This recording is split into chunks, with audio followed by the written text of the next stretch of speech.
찬양하리 여호와 하나님 내 주를 찬양하리 주님을 묵상하니 즐겁도다 내 영혼 주 안에서 참 기쁘리 내 영혼아 주님을 송축하라 내 영혼아 주님을 찬양하라 내 영혼아 주님을 송축하라 내 영혼아 주님을 찬양하라 내 평생 사는 동안 내 평생 사는 동안 주 찬양하리 여호와 하나님 내 주를 찬양하리 주님을 묵상하니 즐겁도다 내 영혼 주 안에서 참 기쁘리 내 영혼아 주님을 송축하라 내 영혼아 주님을 찬양하라 내 영혼아 주님을 송축하라 내 영혼아 주님을 찬양하라 내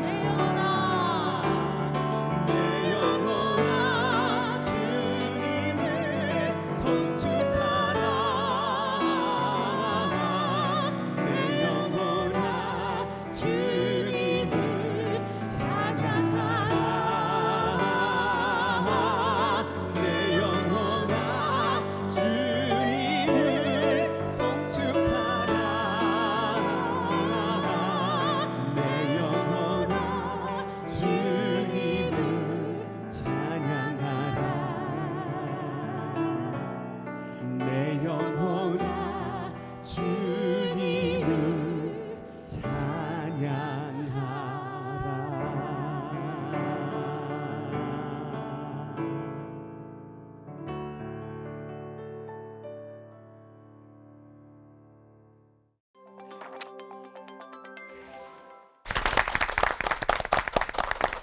방금 함께 부른 찬양처럼 내 평생 사는 동안에 주를 찬양하는 자에게 여호와의 은혜가 임하는 경험 갖고 계신가요?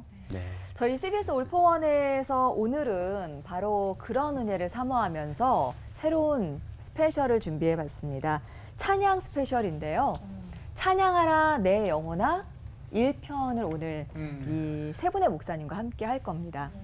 세상 노래 애창곡이 있다면은 찬양에는 인생 찬송가라는 게 있을 텐데요. 여러분들의 삶에서 찬양은 어떤 존재일까?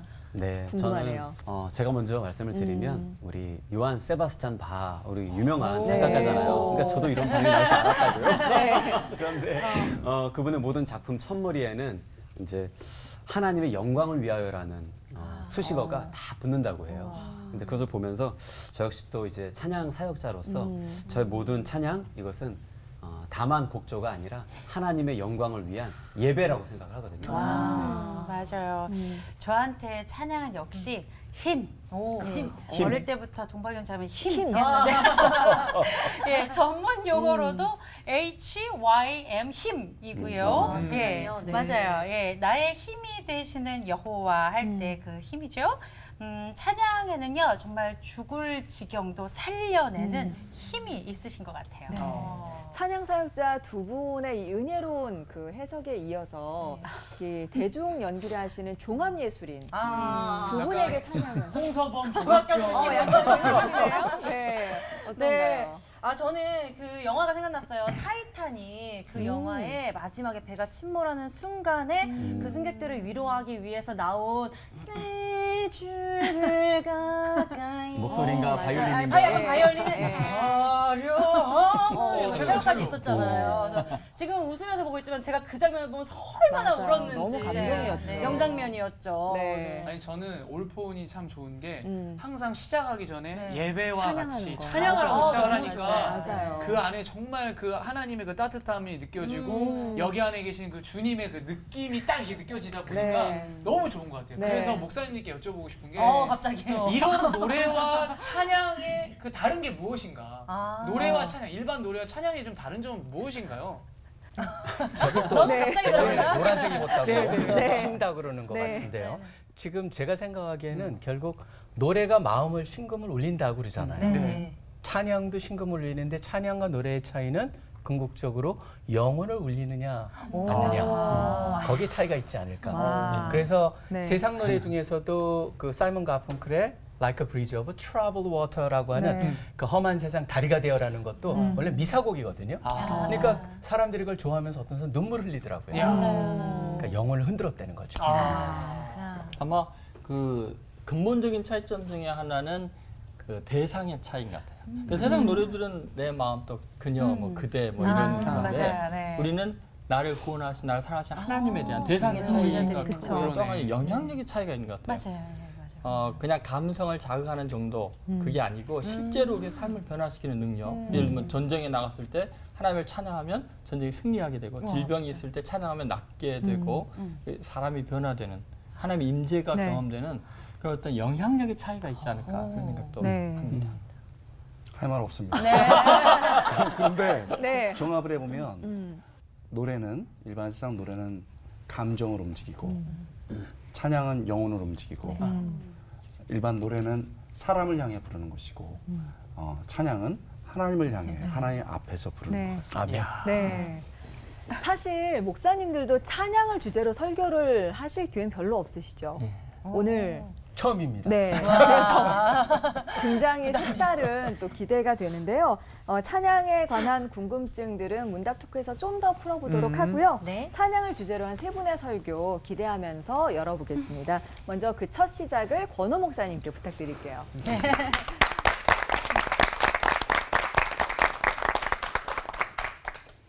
찬양은 쉽게 말하면 하나님께서 하신 일들을 높여 노래하는 겁니다. 구약과 신약에서 하나님을 하신 일에 대한 영광 돌리고 높여 드리는 것이 많이 있지요. 그 중에서도 많이 나타나는 것이 시편입니다. 시편을 보면 하나님이 우리 삶에서 행하신 일들에 대해서 찬양합니다. 그러면 이 찬양에 성도들이 함께 동참하면서 그 하신 일을 높여드리는 것이지요. 이렇게 할렐루야! 하나님께서 하신 일들을 높이는 것을 찬양시 감사시라고 합니다. 예를 들면 시편 113편 1절 2절 할렐루야! 여호와의 종들아 찬양하라! 여호와 이름을 찬양하라! 이제부터 영원까지 여호와 이름을 찬송할지어다. 삼위 하나님의 역사를 이렇게 찬양하는 모습은 참 멋지기도 합니다. 그런데요, 한편 찬양은 하나님께서 하신 일뿐만 아니고 하나님 앞에서 우리의 아픔을 드러내는 작업이기도 합니다. 시편을 자세히 보면 하나님께서 하신 일을 영광 돌리는 것뿐만 아니고 아파하고 힘들어하는 사람들 그 모습으로 찬양하는 것이 나옵니다. 놀랍게도 슬픔으로도 찬양하고 있는 것이지요. 시편에서 고통과 두려움에 빠진 성도들이 분노와 눈물로 노래하는 것을 비탄시라고 말합니다. 시편 22편 1절, 2절, 6절 말씀 대표적이지요. 내 하나님이여, 내 하나님이여, 어찌 나를 버리셨나이까? 어찌 나를 멀리하여 돕지 아니하시며 내 신음소리를 듣지 아니하시나이까? 내 하나님이여, 내가 낮에도 부르짖고 밤에도 잠잠하지 아니하오나 응답하지 아니하시나이다. 나는 벌레요 사람이 아니라 사람의 비방거리요 백성의 조롱거리나이다. 여러분, 우리는 이 시편에서 노래하는 자의 아픔, 눈물, 그것을 하나님 앞에 쏟아내는 그 아픔의 찬양을 봅니다. 이렇게 시편의 찬양에 기쁨과 비탄이 함께 섞여 있습니다. 그래서 웨스터만이라는 유명한 학자는 시편의 찬양의 대표적 감정을 기쁨과 비탄으로 표현했습니다. 놀랍지요? 하나님은 우리의 기쁨뿐만 아니고 우리의 눈물도 찬양으로 받아주십니다. 그러므로 기쁨이 넘칠 때 하나님 앞에서 그 기쁨을 주신 그분을 높여야 합니다. 아멘. 아멘. 그것이 찬양이지요. 이제 기쁜 일이 있을 때 자화자찬이 아니고 주님 찬송할 수 있길 여러분 축복드립니다. 아멘.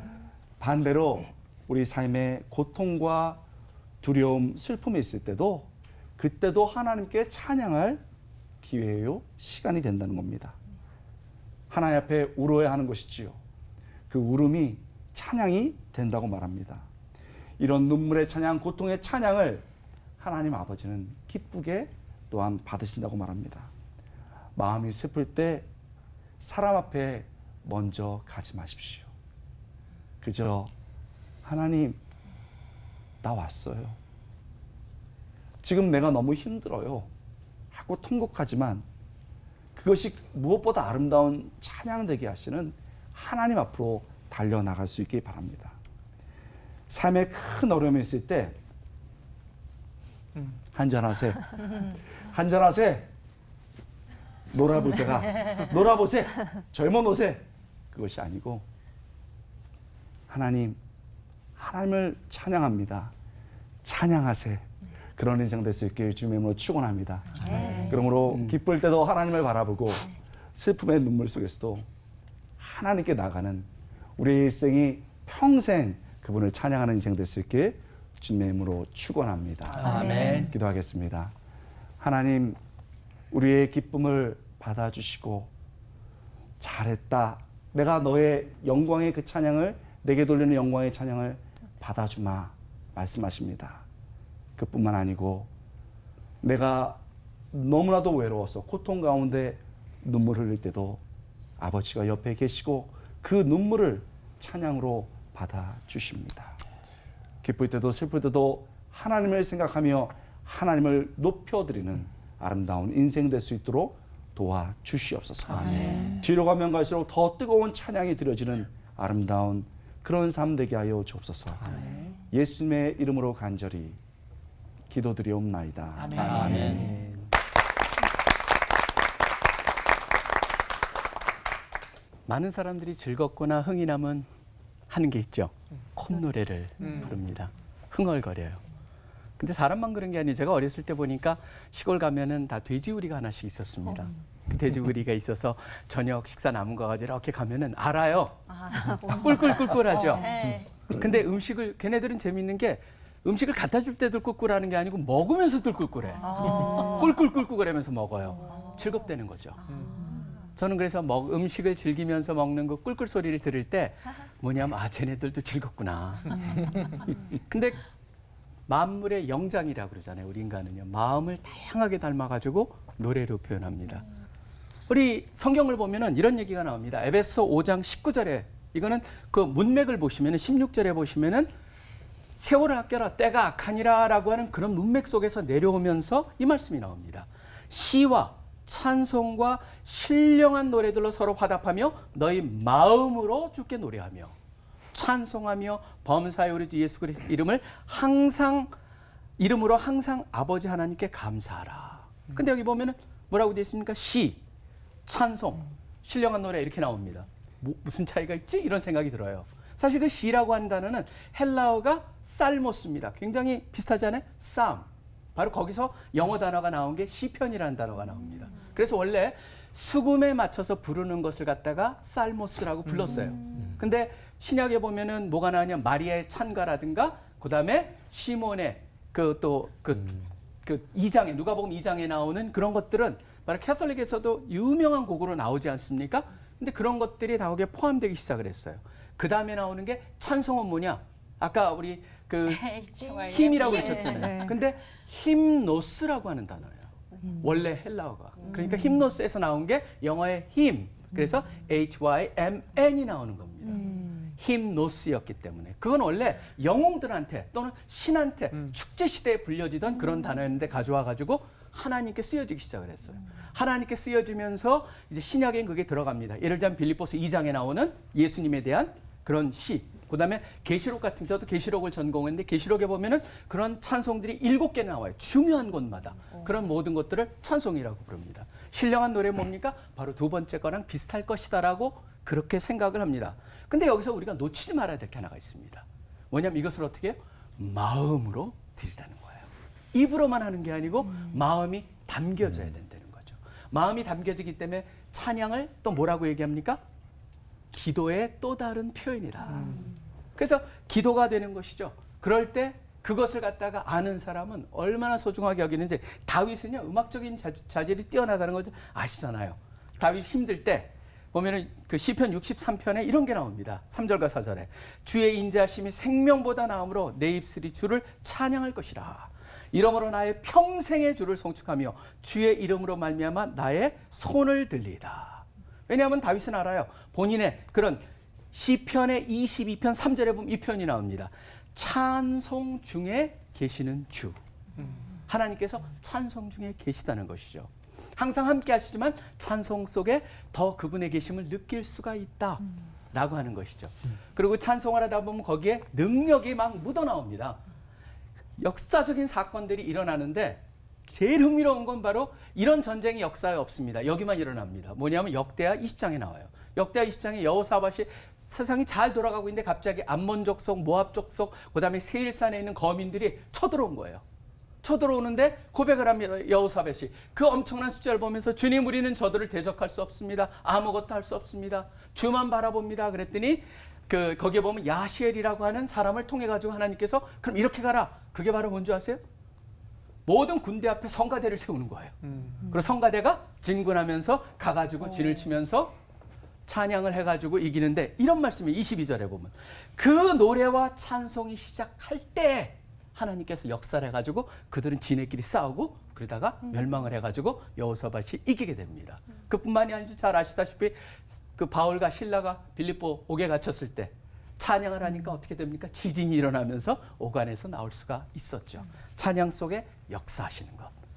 지금 보면 여러분들이 이 세상이 참 가면 갈수록 더 힘들어지는 세상을 살고 있습니다. 기독교인으로 사는 것도 쉽지 않고 또 상황들이 어려워지고 있는데 많은 힘듦이 있을 때 우리가 기억해야 되는 것은 바로 여러분의 상황을 직접 간접적으로 묘사하는 찬송가나 아니면은 바로 CCM 그런 그 송들이 많다는 거예요. 그 속에 보면은 그걸 많이 알수록 어느 감정을 잘 담아내는 게 있습니다.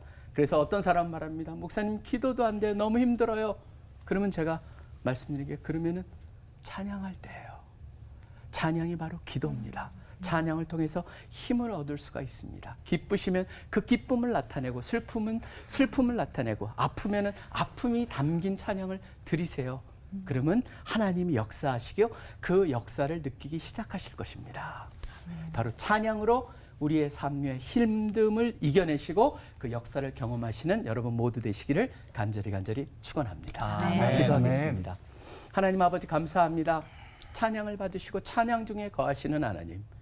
우리가 찬양할 때 뿐만 아니라 항상 계시지만 우리가 찬양을 통해서 하나님의 하나님됨을 인정하고 또 이 땅에서 주님의 능력을 붙잡고 살아가야 한다는 것을 다시 한번 깨닫고 힘을 얻는 우리들 되게 하여 주시옵소서. 아멘. 감사합니다. 이 모든 기도 예수 그리스도 이름으로 간절히 기도합니다. 아멘.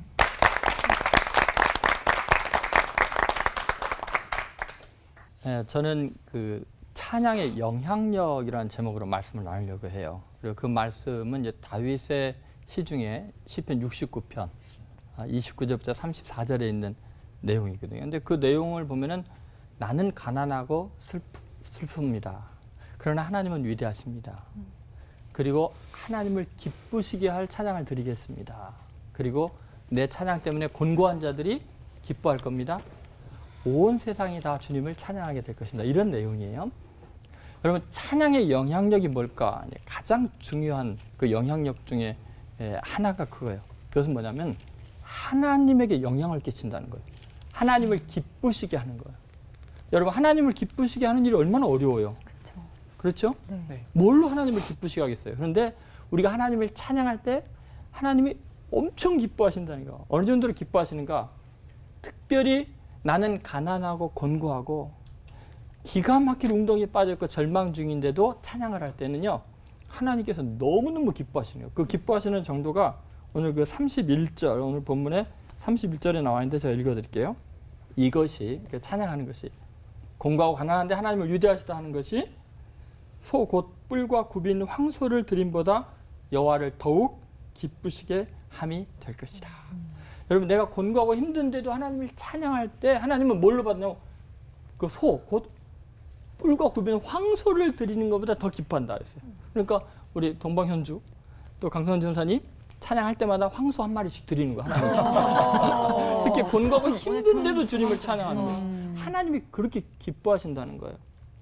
여러분, 실제로 인간만이 곤고하고 가련할 때도 찬양함으로써 하나님은 위대하세요. 나는 가난하지만 하나님이 위대하다고 할 때 하나님이 그걸 기쁘게 받으신다는 거예요. 아멘. 실제로 그 17세기 그에 독일에 아주 큰 재앙이 있어요. 30년 전쟁이 일어나고 기근이 일어나고 흑사병이 돌아서요. 절망적인 상황이 있어요. 그때 마틴 린칼트라는 목사님이 계셨는데요. 하루에 장례식을 50명을 치러야 했어요. 자기 가족들도 장례식을 다 치러야 됐어요.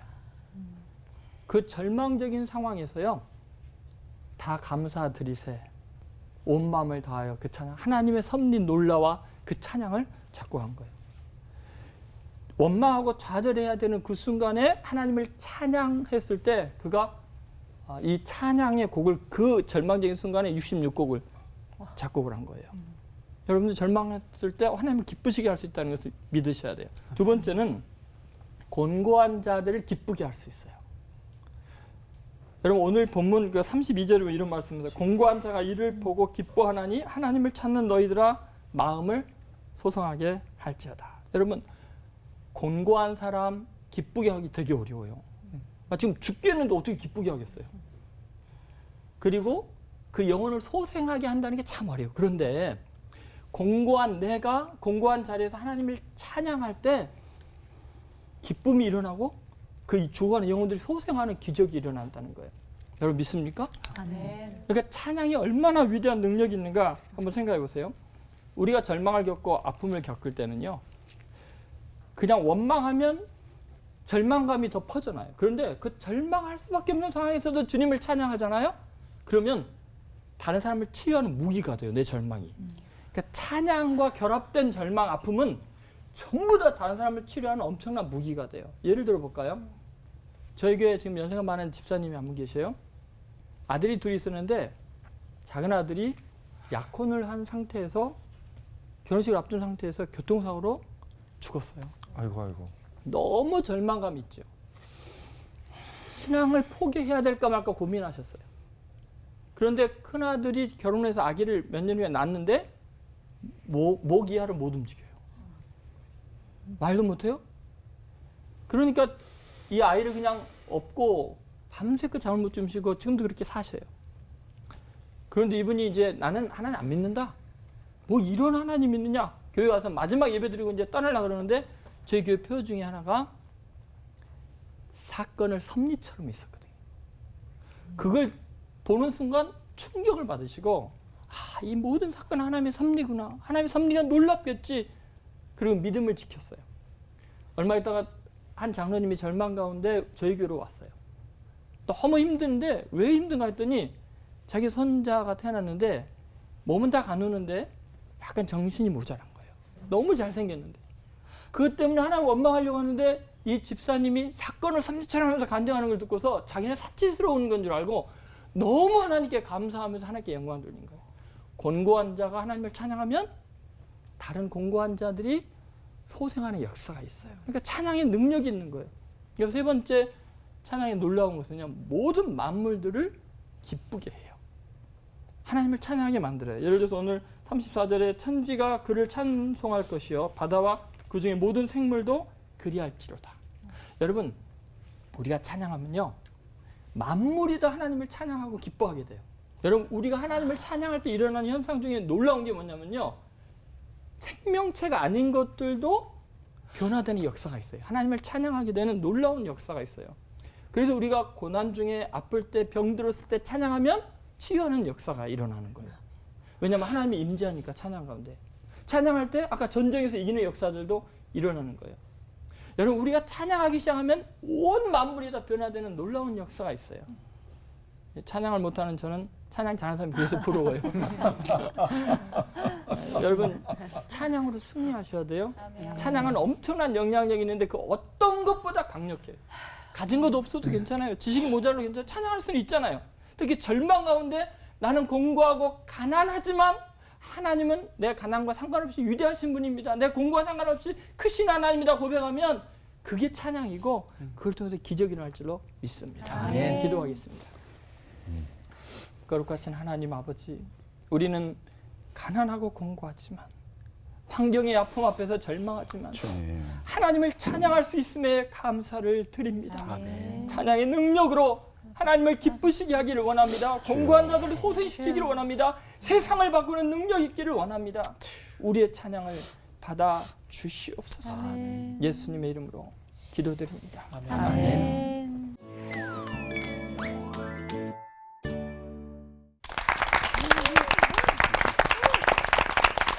기쁨도 눈물도 별이 되게 하는 힘.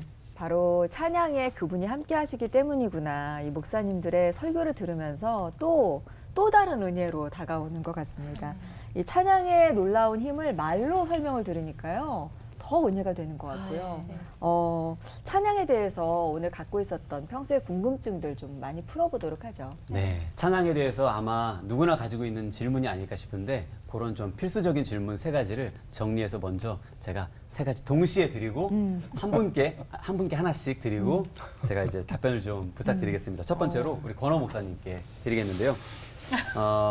찬양은 일단 사람이 쓴 건지 아니면 성경처럼 하나님이 쓰게 하신 건지 그 첫 번째 질문이고요. 두 번째로 박선민 목사님께 찬양을 우리가 왜 기도라고 하는지 그 부분에서 좀 설명을 좀 부탁드리고 또 한 가지가 있는데 종류는 왜 그렇게 다양한 건지 그걸 좀 말씀 부탁드리고 네. 그리고 조동철 목사님께 제가 같은 조씨라고. 같은 조. 아까 이제 찬양과 노래에 대한 그 이유에 대해서 비교 분석은 아까 맨 처음에 해주셨지만 기독교인은 대중가요 부르면 영적으로 힘 빠지고 찬양만 불러야 되는 건가? 이 부분을 좀 알려주시면 좋을 것 같습니다. 그러면 권호 목사님부터 어떻게 찬양은 사람이 쓴 건가에 대한 질문입니다.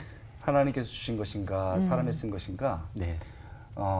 성경적으로 말하면 하나님과 함께한 것입니다. 이게 이분적으로 되는 게 아니고 그 아까 말씀드렸던 것처럼 하나님이 하신 일에 대한 반응이고 그다음에 하나님 앞에서 하는 반응이기 때문에 이게 하나님과 우리가 떨어지는 것이 아니고 하나님이 일어난 역사 속에서 믿음의 반응으로 하는 것이죠.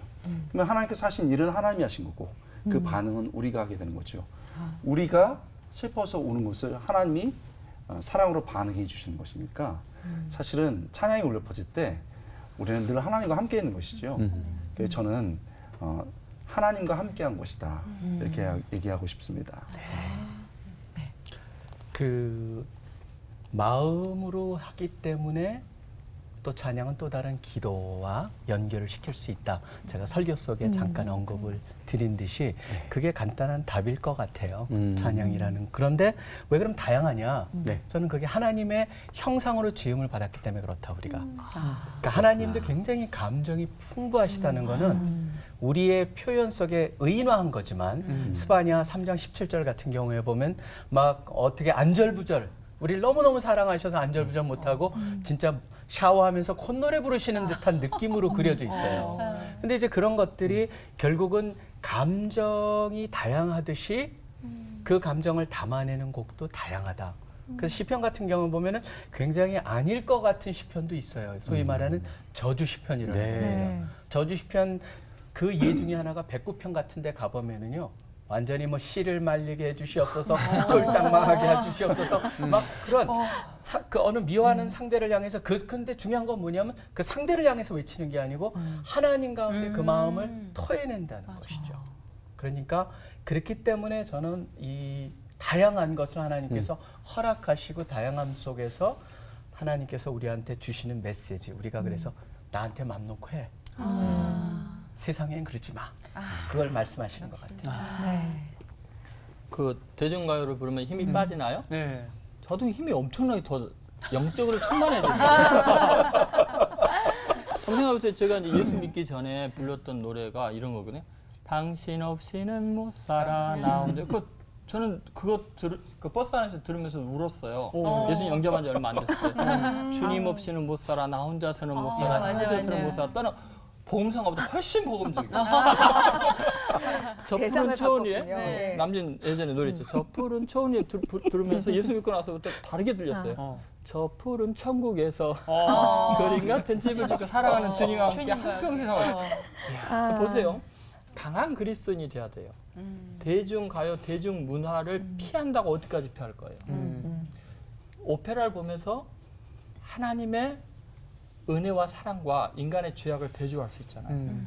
영화를 보면서 연속곡을 보면서 얼마든지 은혜 받을 수 있어요. 그러니까 대중문화가 나쁜 게 아니라 그 목적을 잘못 활용하는 거예요. 그러니까 우리가 만약에 하나님을 향한 성령이 강력한 어떤 역사 가운데 있는 그리스도인이라면 어떤 문화를 보든지 어떤 대중노래를 부르든지 그것을 은혜를 받게 돼요. 그러니까 마귀가 우리를 공격하려면 공격할수록 손해보는 거예요. 그러니까 중요한 게 뭐냐, 요새 그리스도인들이 너무 그 이분법적으로 보는 거죠. 세상 문화는 인간을 위한 거. 근데 하나님이 얼마나 문화적이세요. 꽃 하나를 만들어도 얼마나 다채롭게 만드시냐고요. 얼마나 예술적이냐고요. 새들이 노래하게 하시냐고요. 왜 노래는 나쁜 거예요? 다시 말해서 문화를 너무 이분법적으로 보지 말고 우리가 적극적으로 정복하자는 거예요. 이 힙합도 그렇고 모든 게 그래. 그 안에 하나님의 나라와 주권이 임하게 해버리면 마귀의 도구로 쓰인 것이 하나님의 도구로 바뀌거든요. 문화를 정복하자는 거예요. 딱 끝까지 이르러 하나님의 나라를 이루자는 거죠. 그래서 저는 대중가 보면서 또는 연속곡 보면서 왜 영혼이 이렇게 약해진지 모르겠어요. 더 강해져야 된다. 누려라. 네. 세탄아, 너 뭐 문화 막 갖고 와라. 내가 다 녹여서 하나님을 찬양할 테니까. 아멘. 승리하시기 바랍니다. 네. 어디서도 들을 수 없었던 얘기들을 듣고 있습니다. 내 영혼아 찬양하라 스페셜로 했는데 오늘 정말 스페셜다운 이야기들을 듣고 있는데요. 이 찬양에 대한 영향력이 얼마나 큰지는 정말 우리가 삶에서 또 느끼게 되는 것 같아요. 예배마다 삶의 길목마다 찬양이 빠질 수 없다고 생각하거든요. 또 이런 찬양, 아버지 나를 보내주오. 네. 사명이라는 네. 찬양도 있는 것처럼 찬양에서 나의 힘 여호와를 느끼고픈 질문 타임 가보겠습니다. 먼저 우리 박성민 목사님께 질문 드리겠습니다. 기도나 예배와 달리 오로지 찬양만이 갖고 있는 영향력은 과연 뭘까? 그리고 성경에서 찬양의 영향력이 발휘되는 대목을 뽑아주신다면 어떤 부분이 있는지 말씀해 주시면 되겠습니다. 기도, 말씀, 뭐 모든 게 사실 요소죠. 왜냐하면 저는 그것이 다면의 어느 한 면이라고 생각을 하고 그렇지만 동일한 것이다.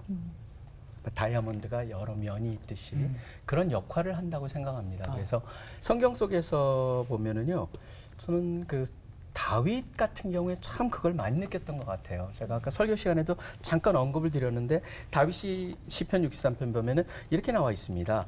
다윗이 유대 광야에 있을 때 이 시편을 쓰는데 여기 이렇게 말합니다. 하나님이여 주는 나의 하나님이시라. 내가 간절히 주를 찾되 물이 없어 마르고 황폐한 땅에서 내 영혼이 주를 갈망하며 내 육체가 주를 앙모하나이다. 내가 주의 권능과 영광을 보기 위하여 이와 같이 성소에서 주를 바라보았나이다.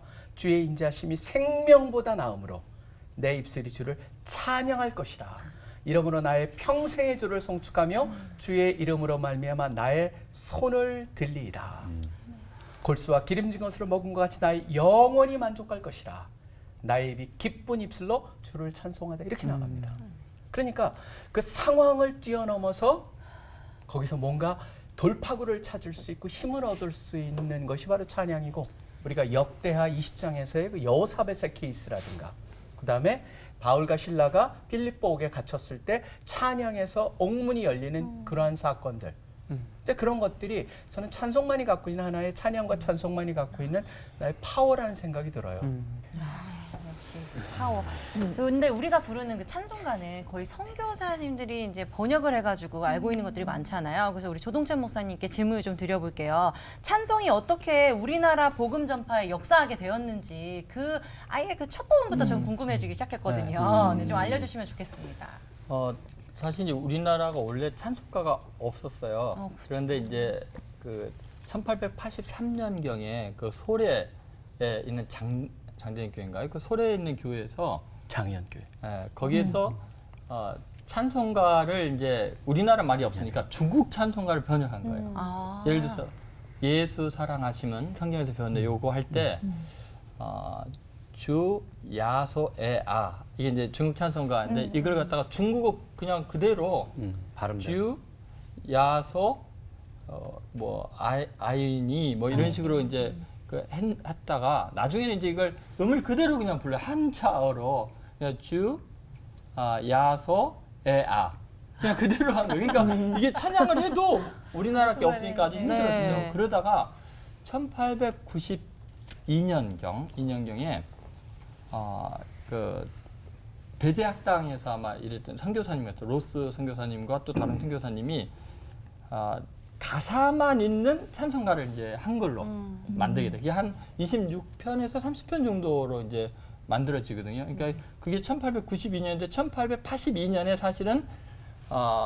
그 예수 성경 전서 누가복음 전서인가 이게 처음 나오거든요. 예수 성경 누가 전서, 누가복음 전서. 그런데 10년 후에 이제 찬송가 처음 나온 거예요. 우리나라 말로. 한 30여 곡 이 정도 나온 거죠. 근데 거기는 악보가 없었어요. 악보가 없었다가 그리고 한 2년 후에 1884년경에 이제 장로교에서 아마 그 찬송가를 하나 만든 것 같아요. 그 전에 이제 찬미가라 그랬고 근데 찬양가라고 해서 나오는데 가사가 나오고 한 266곡 정도가 나오는데요. 가사가 있고 그 위에 악보가 그려져 있어요. 그래서 우리나라 최초의 서양식 악보가 출연한 거예요. 그래서 우리나라의 그 서양 그 음악사의 최초의 악보가 찬송가인 거예요. 사실. 네. 그런 정도 중요하고요. 우리나라 사람들이 한글을 갑자기 많이 쓰게 된 게 이 찬송가가 보급이 되기 시작하는데요. 그 옛날에 87만 4,500권이 인쇄가 돼요. 찬송가가. 생각해 보세요. 어마어마한 건데 그 찬송가를 부르기 위해서 한글을 배우기 시작해요. 사람들이. 그리고 한글이 보급이 되기 시작하고요. 항일 운동에 찬송가가 활용이 되고요. 그러니 복음이 전파가 안 될 수가 없어요. 왜냐하면 일본이요. 성경 읽는 걸 금했어요. 뭐 출애굽기나 이런 거는 독립에 대한 이야기니까. 그래서 이 복음이 이렇게 많이 전파될 수 있었던 것은 찬송가의 영향이 굉장히 강한 거예요. 왜냐하면 성경책은 너무 길고 뭐 맞아요. 너무 어려운데 그렇죠. 찬송가는 짧은 글로 돼 있으니까 한글을 배우는데 찬송가가 활용이 되고 교재로 쓰일 뿐만 아니라 항일운동에도 쓰임 받다 보니까 복음이 우리 민족의 체질화가 돼버리는 거예요. 찬송가를 통해서. 그래서 찬송가는 사실 우리나라 이 복음화에 굉장히 중요한 역할, 민족 정신이 기독교 정신이 되게 하는 역할. 애국가가 벌써 찬송가에 있었으니까. 네. 그렇죠. 멋지네요. 마음이 담겨있는 찬양을 부를 때 느껴지는 은혜들을 또 한 번 우리가 느끼고 있는 것 같은데요. 누구에게나 신앙생활하면서 유난히 이렇게 마음에 와닿는 찬양들이 있죠. 네, 오늘 참 스페셜한 시간인 것 같아요. 누구나 인생 찬송가, 인생 찬양이 있는데 저에겐 사명이겠죠? 우리 목사님들께는 어떤 인생 찬송가가 있으실지 제가 지금 너무 듣고 싶어서 목사님들의 목소리로 한 소절씩 저희들 들어보면 어떨까요?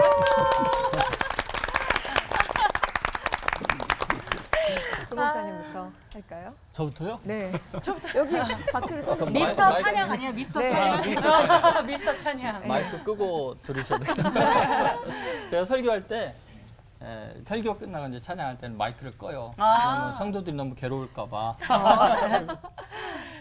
저는 이제 그 인생 찬양이 뭘까? 이제 그 주 예수 넓은 사랑 그 시내는 487장인가요? 그 찬양인데 하나님의 말씀 전파하는 것이 내 기쁨이다라는 그런 내용이에요. 중학교 1학년 때 처음 교회를 끌려갔어요. 그리고 중학교 1학년 때 성경을 읽으라 그래갖고 할 수 없이 마태복음 이제 낳고 하다가 질렸다가 5장부터 7장을 읽는데요. 산상보훈을 읽으면서 제가 완전히 반해버렸어요. 뭐 철학이니 사상이니 민족정신이 다 필요 없다. 이거 하나만 되겠다. 이렇게 놀라운 세계가 펼쳐질까. 나 평생 이걸 우리 민족 정신이 되게 하고 세계 이걸 전해야겠다. 그게 뭘까 했더니 목사 되는 거래요. 그래서 중학교 2학년 때 목사 되기로 결심했어요. 평생 이 말씀만 전해야겠다는 생각을 하게 됐죠. 그래서 이제 뭐 인생 찬송가 뭐 있냐 했는데 안 떠오르는 거죠. 기억력이 나빠갖고 옛날에 은혜 받은 찬송가 많은데 안 떠오르는데 남동생한테 물어봤더니 형 그때 고등학교 때인가 찬양대에서 특송 2절 한 건데 아직도 기억이 나. 꼭 형을 위한 찬양 같았어. 그럼 말씀 평생 전하는 것이 형의 가장 큰 기쁨이었잖아. 그래서 이제 그 찬양을 이제 동생이 하라고 꼭 그래갖고 했는데 너무 어려운 거예요. 그래서 그 찬양이 제대로 될지 모르겠어요. 네. 박수로 청해 듣겠습니다. 주 예수 넓은 사랑 그 크신 은혜를 나 힘써 전파함은 참 기쁜 일일세. 주 예수 복된 말씀 생명과 진리여 내 맘의 갈급함을 다 채워주시네. 옛부터 전한 말씀 주 예수 크신 사랑 나 항상 전파함은 참 기쁜 일일세. 합격!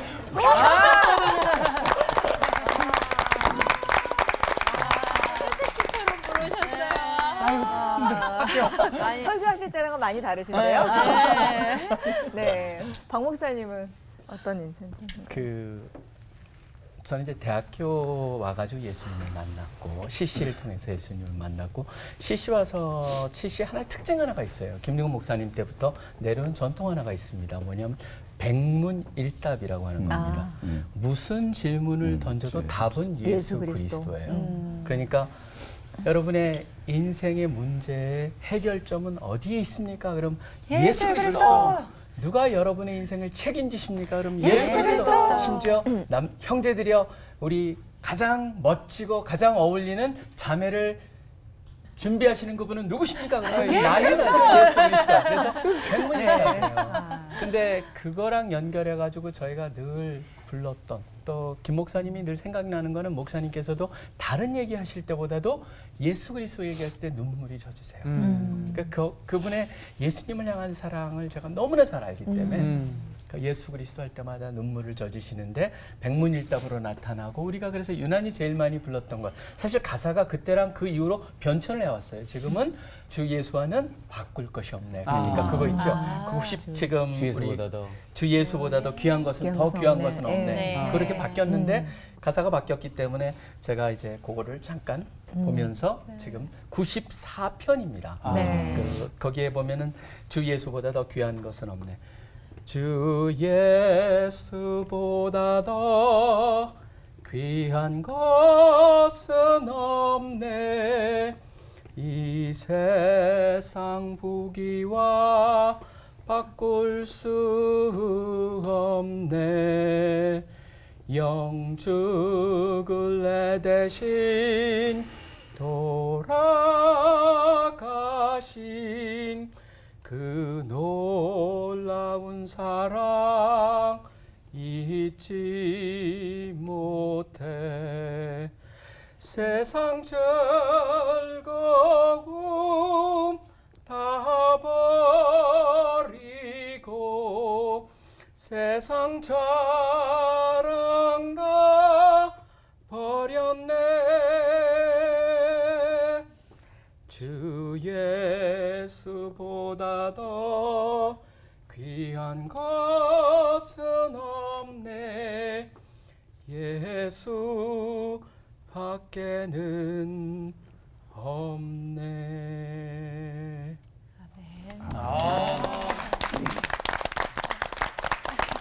매일 듣던 찬양인데도 목사님들 통해서 들으니까 너무 눈물 나고 감동이 되네요. 권호 목사님이 아무래도 저를 울리실 것 같아요.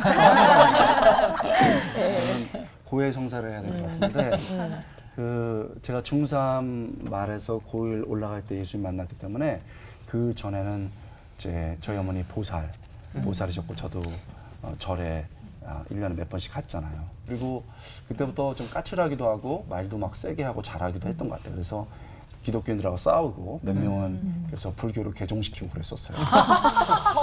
그래서 그랬다가 이제 주님을 중3에서 고1로 넘어오는 그때 만났죠. 그리고서 그때 내가 죽었으니까 새로운 삶은 하나님 위해서 살겠다 해서 신학을 한 것이고 목회자의 길을 가고 있죠. 진짜 어메이징 그레이스인 것 같아요. 그래서 이 사연에 제일 맞는 곡을 뽑아봤습니다. 그냥 제가 옛날에 많이 불렀던 곡인데 불러볼게요. 떨려가지고 배 한번 먼저. 떨려. 이전에 주님을 내가 몰라 영광의 주님을 비방했다. 지극한 그 은혜 내게 넘쳐 날 불러주시니 고마워라. 아멘. 찬양의 힘이 이런 거구나. 오늘 다시 한번 느낍니다. 찬양이 눈물을 기쁨으로 바꾸고 또 소명을 선물해서 살아갈 힘을 주는 바로 그 장면들을 우리가 목격했습니다. 세 분의 목사님을 통해서 찬양의 은혜가 더 크게 다가온 시간이었는데요. 특별한 찬양 이야기 들려주신 세 분 목사님께 합동 박수. 감사합니다. 자, 오늘 받은 은혜를 한마디로 정리하면서 맞춰볼까 하는데요. 나에게 찬양은 한마디로 네모다. 이 네모 안에 무엇을 넣으시겠습니까? 권호 목사님부터 이렇게 갈까요? 찬양은 하나님 품에 안기는 것이다. 이렇게 얘기하고 싶어요.